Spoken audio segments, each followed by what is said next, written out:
Welcome, everyone, to another enlightening and, dare I say, life-altering episode of Dr. Mercola's Cellular Wisdom, where we dissect health myths with a scalpel and a smile. I'm Ethan Foster, your resident observer of the human condition, delivering sarcasm with all the flair of a fruit fly searching for the fountain of youth. And I'm Alara Sky, the sharper mind with an even sharper tongue. I'll be doubling as your comedic relief and your 101 level health teacher, though some might argue I'm more of a 401 level teacher. But I promise to tone it down for our dear listeners. Or maybe I won't. Let's see how this conversation goes.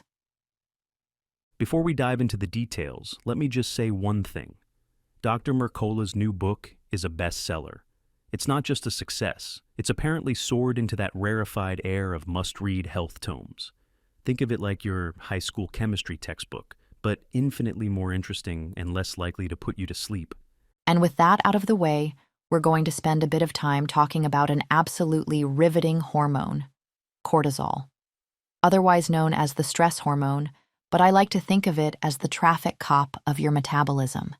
It either keeps things moving or issues you a citation that you feel for the next 20 years.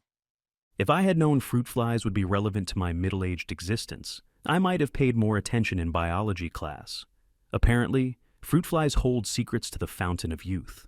Scientists blocked cortisol in these tiny creatures using a drug called mifepristone, and the result was a lifespan extension of, get this, over 100%. This bested the performance of rapamycin, which only extended lifespan by about 81%. We've got a real showdown. Mifepristone versus rapamycin. It sounds like a medical boxing match. In the left corner, we have mifepristone, the champion of cortisol blocking, and in the right corner, we have rapamycin, the immunosuppressant with autophagy-stimulating powers. And the fruit flies say, yep, we like that anti-cortisol punch better. Except when you combine them, it's like two heavyweight champions swinging at each other in the ring. The effect was not exactly additive. If anything, they canceled each other out a bit, like trying to put a new engine in a car that's already been souped up. Sometimes the parts just don't mesh. Or like trying to mix comedic timing from two stand-up greats who both want the spotlight. You end up with a lot of stepping on lines and no actual punchline. Same idea. Synergy is not always guaranteed. Since we're already on the subject of anti-aging, let's talk about mitochondria. They're like tiny power stations inside each of our cells. When they start failing, it's basically your body's version of rolling blackouts. The study showed that blocking cortisol improved mitochondrial function via enhanced mitophagy. Mitophagy. Such a pretty word, right? Like a secret handshake among cellular biologists. It just means your cells selectively remove damaged mitochondria. Out with the old, in with the new. Good housekeeping for your cells. If only my garage had mitophagy. It's a real disaster zone in there. But the point is, with improved mitophagy, the fruit flies got a longer lifespan. This suggests that maybe cortisol, when it's chronically elevated, hampers your cell's ability to tidy up those damaged mitochondria. Chronic stress, chronic cortisol, chronic negativity. Let's just say none of these things are the best approach to living a fulfilling life. Beyond turning fruit flies into supercentenarians, blocking cortisol also addressed midgut hypertrophy in these flies. Who knew that a fly's midgut health was so crucial? Apparently, it's massively important to fruit fly well-being.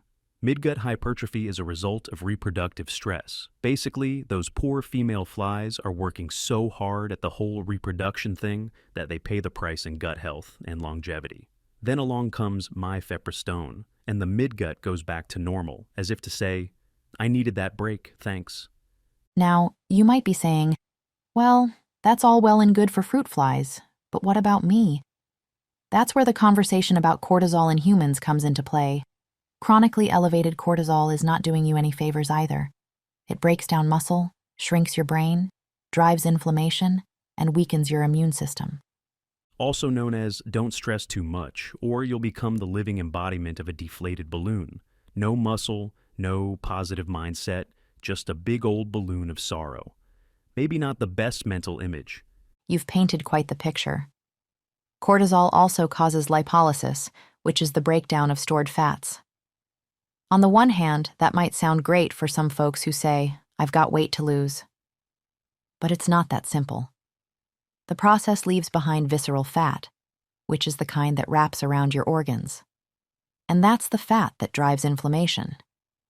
It's like having a condo association in your abdomen that is constantly throwing noisy parties and sending drama-laden emails. You do not want that association in there. It's not healthy. Precisely.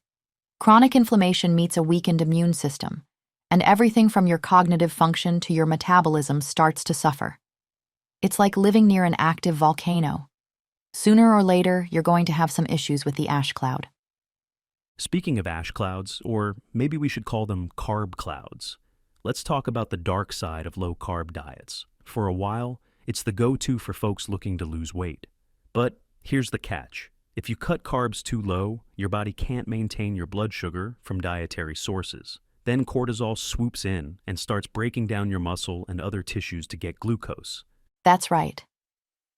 People think of cortisol as just the stress hormone, but it's also your internal safety net. If your blood sugar dips, cortisol is like, don't worry, we'll get sugar from your muscle or bone or brain or wherever it's stored. Not exactly the friendliest approach, but it does keep you alive. That's the trade-off. Chronic cortisol might get you the sugar you need in the short term, but over time, your muscle, bones, and even your gray matter pay a price. That's why Dr. Mercola suggests that after you become metabolically flexible, you should bring back some healthy carbs. Cutting them out forever can push cortisol through the roof. Balance is the name of the game. I know we live in a culture of extremes. Go all keto, go zero sugar, go full carnivore. But your body might prefer a more moderate approach, one that doesn't rely on your own muscles for daily glucose production. Now, let's pivot to a more uplifting topic. Progesterone. According to Dr. Mercola, this hormone is a safe and cost-effective cortisol blocker, especially when you use natural progesterone, not the synthetic stuff. It can lower cortisol and adrenaline, which is a fabulous 1-2 punch for stress reduction. It's like the chill pill of hormones. Progesterone boosts GABA, our main inhibitory neurotransmitter, which is basically the spa director in your brain telling every neuron to relax. Less anxiety, better mood, and improved sleep are some of the reported perks. And that's crucial. We're not just talking about a better night's sleep. We're talking about literally rebalancing an entire stress response system that has gotten out of whack. If your adrenal glands are on a 24-hour shift, it's not good. Progesterone says, take a vacation, we'll handle the next shift. Hormones are so intricately connected. It's like a well-choreographed ballet in your body until one dancer decides to hog the spotlight.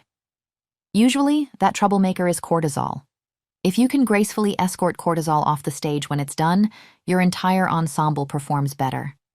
That was a surprisingly artistic metaphor for discussing cortisol. But you're right. Now, for some folks, the mention of progesterone might trigger questions. Should I take it? How much? Where do I get it? Let's just say that's a conversation best had with a health professional who actually knows your specific situation. But the principle stands.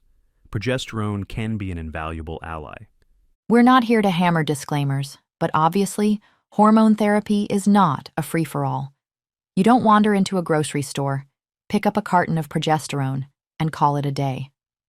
However, it is interesting to note that progesterone, in the right context, can do wonders for people struggling with the chronic effects of stress. Also worth noting is that while you're addressing cortisol through something like progesterone, it helps to maintain a holistic approach. Good diet, moderate exercise, and maybe the occasional deep breathing meditation. Let's not forget the importance of lifestyle in all of this. Absolutely. And let's not forget that the entire conversation started with fruit flies. Life is full of surprises. If we can glean something from a creature that hovers around our bananas, maybe we should pay attention.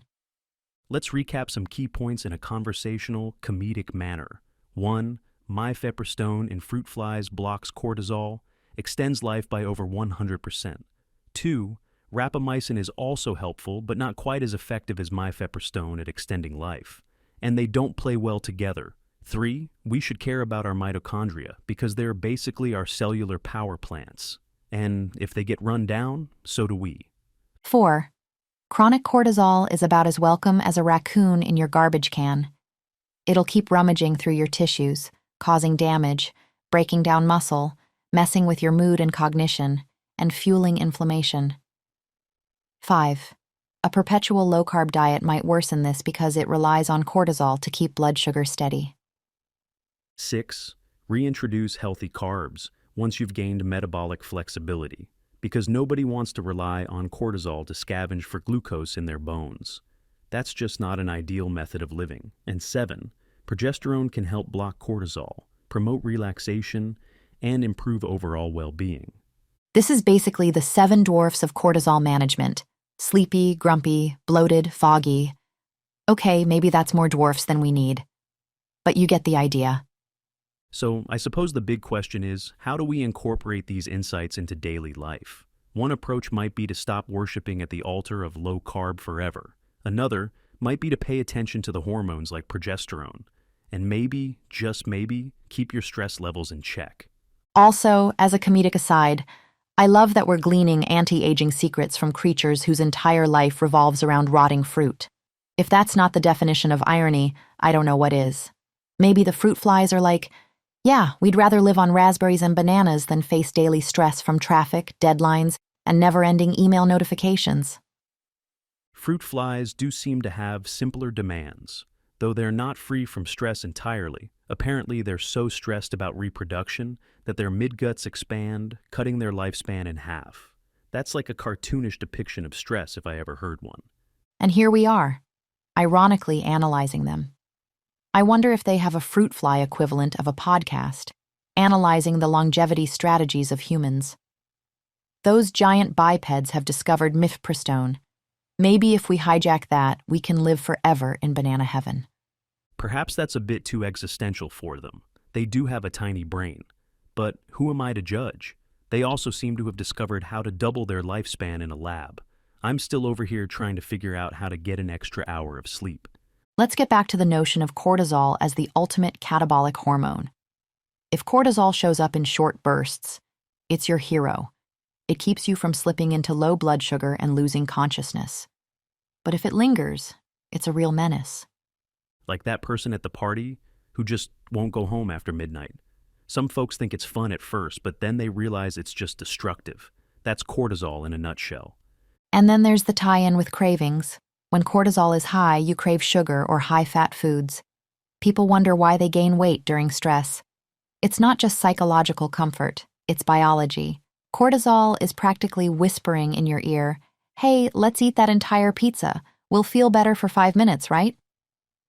5 minutes of bliss followed by regret the next morning, both physical and emotional, and that can feed more cortisol, ironically. It's a vicious cycle, or, as I like to call it, the stress-eat-repeat cycle. The solution is to intervene somewhere in that cycle. Sometimes it's with mindfulness or better sleep. Sometimes it's with adjusting your diet. Sometimes it's with progesterone or other interventions that reduce chronic stress hormone release. It's interesting that Dr. Mercola also talks about how this chronic cortisol can lead to a breakdown of tissues such as the brain. That might be one reason we see so many cognitive issues creeping up as we age. Stress accumulates over decades. The scientific community is starting to pay a lot more attention to the role of stress in neurodegeneration. If you want to preserve your memory, your sense of self, maybe it's time to treat your cortisol levels like a seriously monitored metric. Not just step on the scale and measure your weight, but also measure your stress. Of course, measuring stress is a bit more subjective, unless you're in a lab with saliva tests. But you can track how you feel. If you're waking up tense, if you're binge eating, or can't think clearly, those are clues that your stress hormone might be on a joyride. Or you can talk to your doctor about testing, if you really want to get data-driven. But the real challenge is knowing what to do with that data. That's where the conversation about lifestyle, diet, and potentially hormone balancing comes in. Let's not forget that progesterone is described as one of the best ways to block cortisol safely. This is especially true for women, who might already be familiar with the cyclical nature of hormones. But men aren't excluded either. They have progesterone as well, just in lower amounts. If you can keep your cortisol low, your muscle intact, your mood stable, and your mitochondria humming along, you're looking at a much better health picture as you age. That's what those fruit flies taught us in their tiny labs. Maybe we should give them a round of applause. Or better yet, some rotting banana peel. That's their idea of a Michelin star meal. True. I love how everything can be connected to a fruit fly's dinner, but let's also remember the moral of the story with rapamycin. It was once heralded as a big anti-aging drug because of how it blocks mTOR, stimulating autophagy. But it's not the be-all and end-all. Cortisol blocking had an even more dramatic effect in the fruit flies. We want to avoid the extremes. If you rely on rapamycin, you might be ignoring the root cause. Are your stress levels through the roof? Because no matter how much rapamycin you throw at it, if you're living on edge, you'll keep aging faster than you'd like. Precisely. It's reminiscent of people who try to outrun a bad diet with exercise. Yes, exercise is fantastic, but if your diet is consistently detrimental, you'll hit a wall. Same with rapamycin and stress management. You can't just medicate your way out of massive hormone imbalances. So, to our wonderful listeners, the message is this. Cortisol is not purely evil. It's essential in emergencies. But when it becomes a permanent house guest, that's when trouble begins. And the research from Dr. Mercola and others suggests we do have tools to keep it in check. Tools like natural progesterone, better lifestyle habits, reintroducing healthy carbs when you've regained metabolic flexibility, and generally not letting your life turn into a never-ending episode of stressed-out city. One might say we should live more like a balanced fruit fly, except maybe skip the rotting fruit. And if you do want to mimic them, do it in a lab environment with the proper disclaimers. Exactly. Let's keep the rotting produce in the compost bin. Now, let's circle back to Dr. Mercola's new bestseller, which presumably goes into even more detail about these topics. We're not here to read the entire table of contents, but it's obviously resonating with people. People are hungry for solutions that aren't just drug-based Band-Aids. Right? And that's the recurring theme of these discussions. Taking responsibility for your health, which includes understanding how fundamental processes like cortisol regulation work. We can't rely on half-truths and hope for the best. We need the facts, and a little comedic relief to keep it interesting. Speaking of comedic relief, we might have to poke fun at ourselves. We've spent the better part of this conversation praising fruit flies for their longevity secrets. If anyone had told me 20 years ago that I'd be extolling the virtues of fruit fly research, I would have said, "Pass the coffee. You must be delirious." Yet, here we are, doing exactly that. Science can be weird and wonderful. Who knew that the quest for eternal youth might hinge on a creature with a 2-week natural lifespan? And who knew that a hormone with a name like cortisol could be so multifaceted? Cortisol sounds almost like a Greek god, maybe the lesser-known deity of stress and insomnia. I am cortisol, fear me. Meanwhile, it's just trying to keep your blood sugar from tanking. Sometimes we do have to fear it, or at least respect it, because if it's chronically elevated, it's the silent saboteur of our well-being. So, Ethan, final takeaways for our dear listeners? Let's see. First, for those who love bullet points in an audio format, chronic cortisol, not your friend. Low-carb forever, maybe not so great. Mitochondria, love them, nurture them, feed them properly. Blocking cortisol in fruit flies doubled their lifespan. Could it help humans? Possibly, in ways that reduce stress and inflammation. Rapamycin. Still interesting, but not the singular solution we once thought. Progesterone. Nature's cortisol blocker, especially when it's the real stuff, not synthetic. Stress management. As fundamental as any fancy drug you can name. Nicely done. I'll add just one more. Consider that your mental health, your emotional well-being, and your hormonal balance are deeply intertwined. Don't separate them. Don't think you can fix one while ignoring the others. Well said. I guess that's a wrap for today's deep dive into cortisol, progesterone, fruit flies, rapamycin, and everything in between. I hope our listeners found that both entertaining and educational. I learned a lot, and I'd like to think I rarely learn anything new at my age.